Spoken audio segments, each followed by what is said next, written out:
Today's air quality is mauve and speckled. Welcome to Nightvale.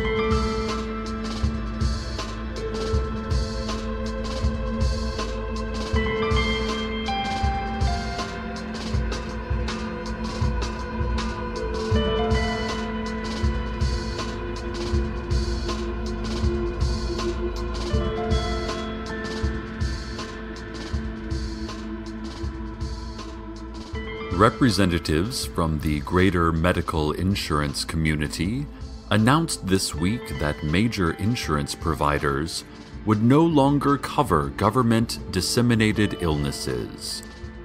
These ailments were created to control undesirable populations and include AIDS, most cancers, irritable bowel syndrome, telekinesis, tingling, and any kind of food allergy.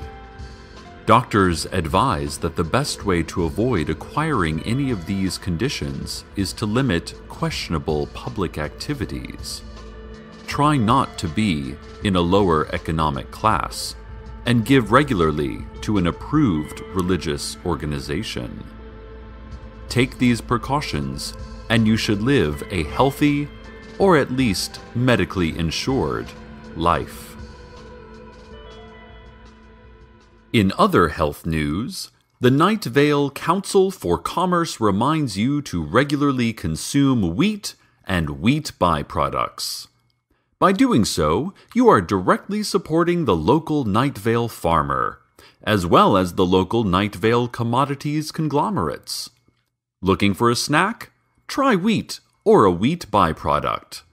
Dinner? Wheat and/or its byproduct. Trying to patch a leaky roof? We have just the thing for you, and we also have its byproducts. Wheat and wheat byproducts. By Americans, for Americans, in Americans, watching Americans.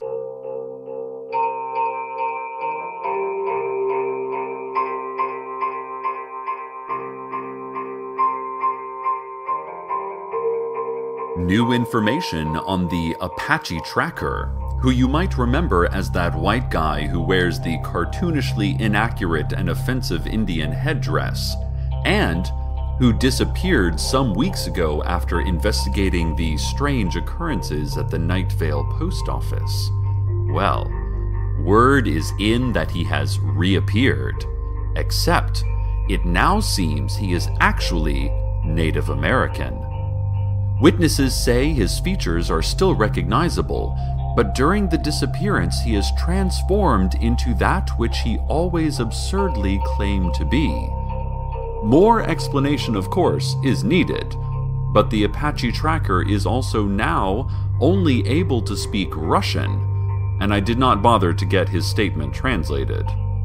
Apparently, he has been taking to leaning on the hood of an old Honda Accord in the parking lot of the Desert Flower Bowling Alley and Arcade Fun Complex, shaking his head slowly and checking his watch.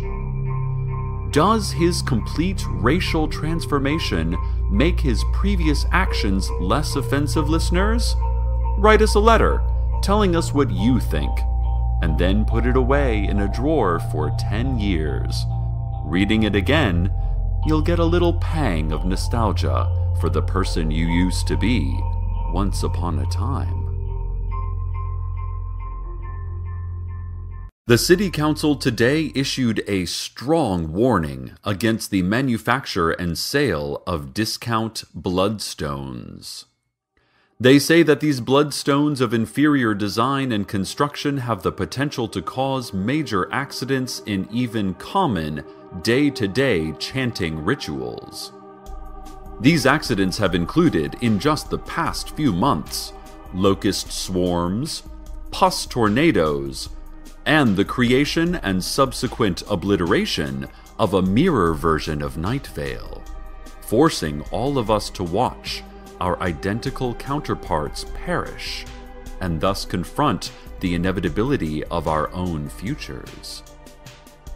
Anyone caught selling these bloodstones will be put into the dark box, pending erasure from recorded history. The lesser charge of buying or possessing them will be met with mere summary execution. Critics charge that the city council is lying about all of this, due to the fact that the council owns the only certified bloodstone factory in town. But the council has vehemently denied this charge by gibbering, howling, and knocking over microphones.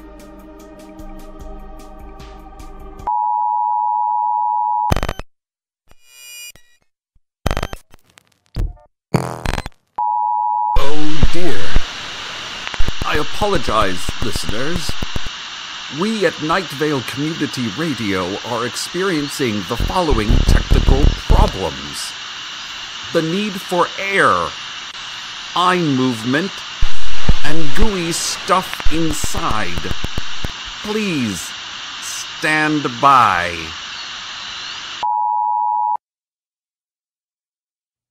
Thank you. These problems have been corrected. An update on our previous message about wheat and wheat byproducts.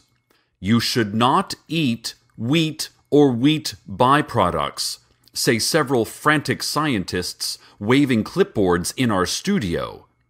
As it turns out, all wheat and wheat byproducts, for unknown reasons, have turned into venomous snakes, which are crawling all over our small city, causing even more chaos than is normal. These snakes have been described as terrifying, loathsome, and probably from the bowels of hell itself. Also, green and 3 feet long. If you have any wheat or wheat byproducts in your home, you are almost certainly already dead.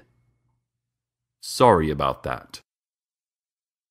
Property taxes are going up again, Nightvale. Several citizens are justifiably upset over this latest increase, but municipal services do, after all, cost money. Schools, public transportation, parks and recreation facilities, and, of course, the multi-billion-dollar Pulsar Development Facility. Speaking of which, scientists say that they are on the verge of developing the first ever human-made neutron star.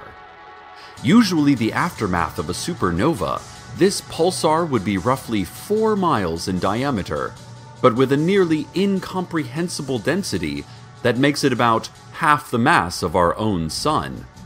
And to think, this rapidly rotating sphere of radioactive matter will be right here under the sands of Nightvale, producing enough energy to power the Earth for billions of years. The city of Nightvale plans to use the pulsar to light the high school football stadium, which still uses whale oil lamps. John Peters, the farmer, is particularly upset, not only about the pulsar development, but also about the higher taxes. As owner of more than 150 acres, John will certainly have to pay a large share. And given that John is a peach farmer in a desert, he hasn't actually raised a successful crop ever. His only income is his $500,000 annual subsidy for imaginary corn, which has been one of Nightvale's greatest exports. People come from all over, even Desert Bluffs, unfortunately, to buy his imaginary corn. I like to butter up a piece of bread and then rub the imaginary corn along it and then sprinkle it with a little bit of salt and cayenne. Boy, is that a delicious and low carcinogen summer treat. But even our town heroes like John Peters, the farmer, have to pay their fair share. No citizen is above paying taxes. Well, except Marcus Vanston.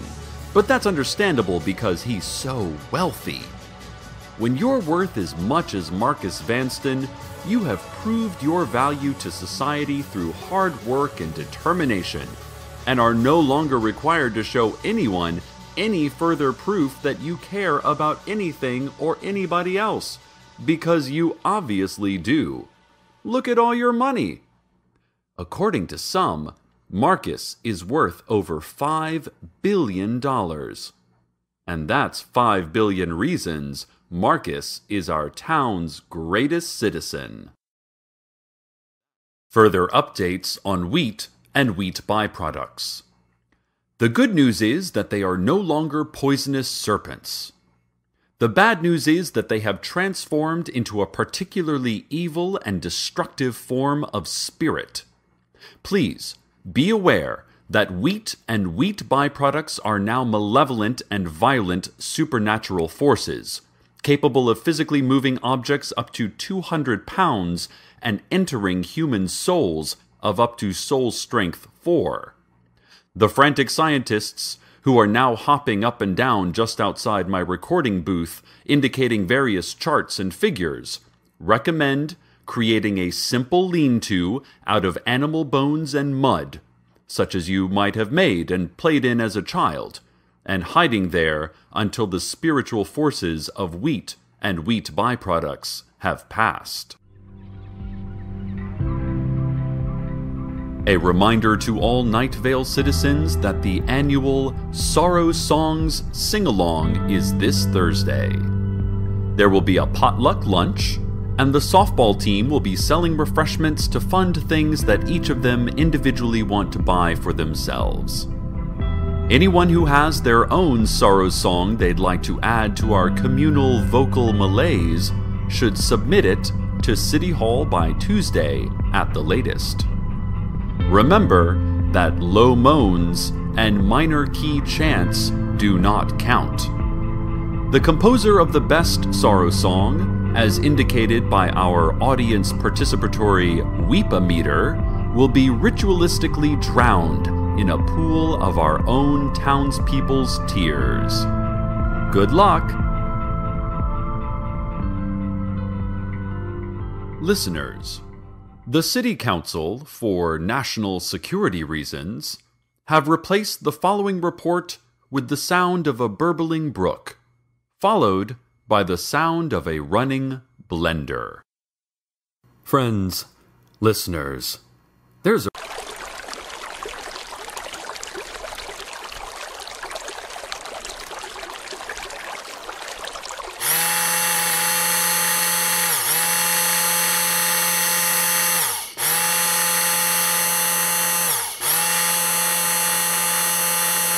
what it does.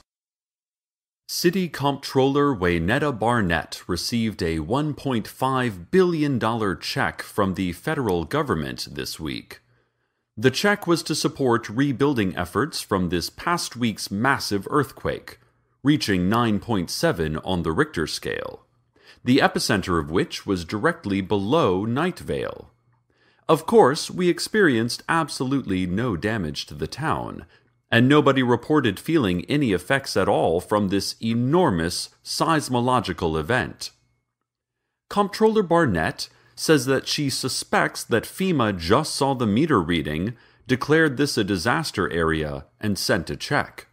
She doesn't think they have any interest in visiting Nightvale, so we can probably just spend the money however we want. Barnett added that those new Mini Cooper sedans are really cute, and wanted us all to look at their website.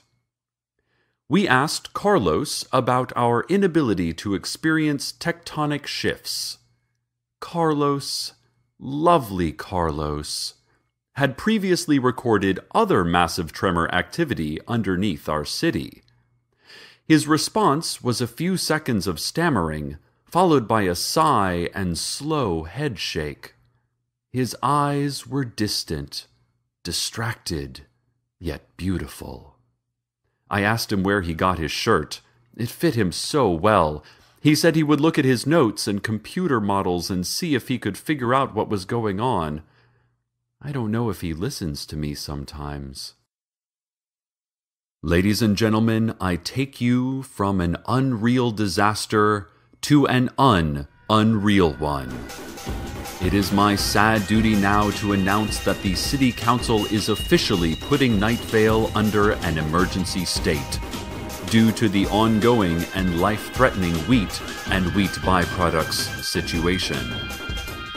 The Council states that anyone who has come into contact with wheat and wheat byproducts and has by some happy miracle survived should consider themselves infected and proceed to the usual quarantine area just behind the playground in Mission Grove Park, there to spend the rest of their days in quiet contemplation and weaving. Everyone else should head immediately to the wheat and wheat byproduct shelter that has been sitting unused for decades under the public library. When asked why a wheat and wheat byproduct shelter already existed, the City Council answered simply, prophecy. May you all be safe. May you all be well. May you be strong and flexible with ruddy cheeks and legs like tree trunks. And now, the weather.